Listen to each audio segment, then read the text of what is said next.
Hello everyone and welcome back to my channel. I'm Shira. Today I'm going to be talking about a topic that is very painful, and I wasn't going to talk about it today, but due to recent events I'm going to talk about it now. For those of you who do not know me, I was born and raised in Israel, and I moved here to the United States with my husband and children in the summer of 2019, just 3.5 years ago. You'll understand soon why I'm saying this.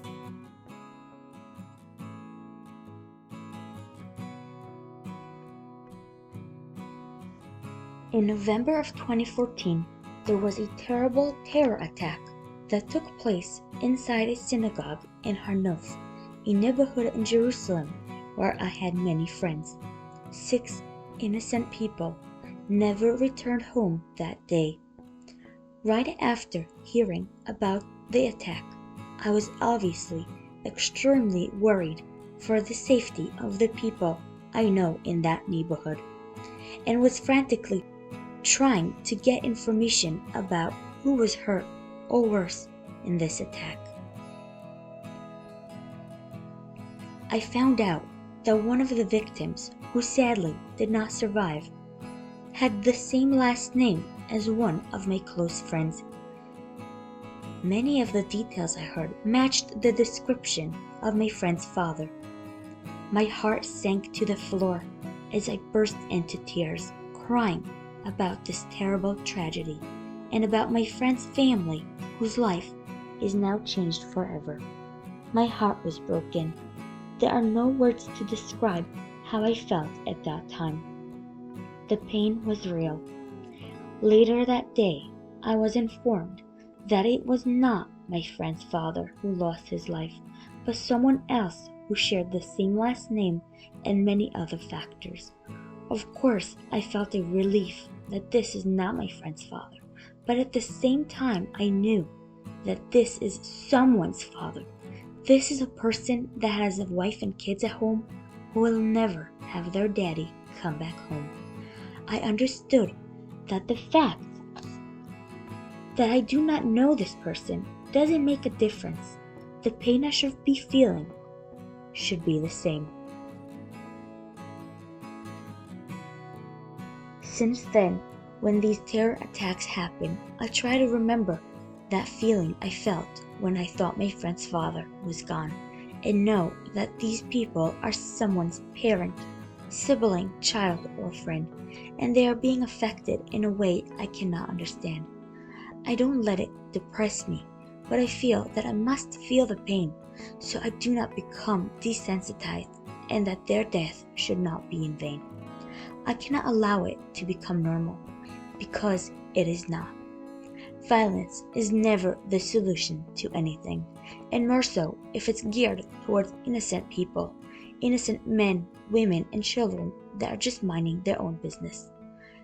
This has changed my outlook on these sad incidents and opened my eyes in general. I'm sure some of you heard about the terrible terror attack that took place in Jerusalem on Friday night. Sadly, 7 people lost their life. Innocent people that went to synagogue and will never come back home to their families, including a 14-year-old child, an innocent child that did no wrong. This has been the worst terror attack in Israel since 2011. And it happened in the neighborhood where my husband grew up in Jerusalem and where my in-laws still live. I wanted to talk to you about my experience growing up in Israel and living in this kind of reality, because unfortunately this is the reality, and some people may say they're used to it, but that's not normal, and it should never be. I just feel like sometimes people that grow up in Israel say, oh, I'm used to it. But I could tell you from my personal experience that it affected me deeply. I remember always looking behind my back, trying to be aware of what's going on around me. Is there anything suspicious? Or is there anything that looks out of place? Acts of terror are just that. They spread fear amongst the people. When I was in high school, there was a bomb that went off near the school where I was, and it was very scary. I was very shaken.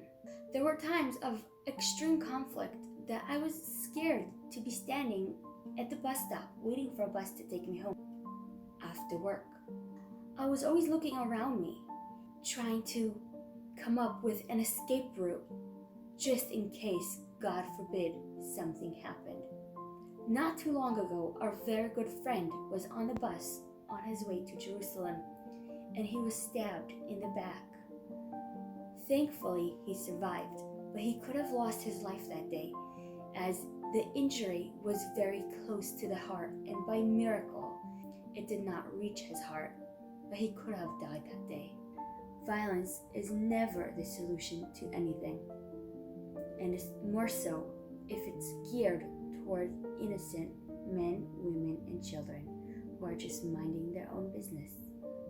We all know someone that was affected by acts of terrorism. Now that I'm not living in Israel anymore, I can't say I never have any fears and that I always feel safe. Because crimes are everywhere, but it's not the same kind of fear. Living in fear of a terror attack is a kind of fear I cannot describe. You know what it feels like only if you lived through it yourself. I want you all to pray for the people who are being affected by this terrible, terrible tragedy.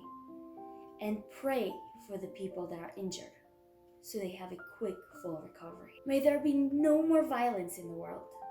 Never, ever again.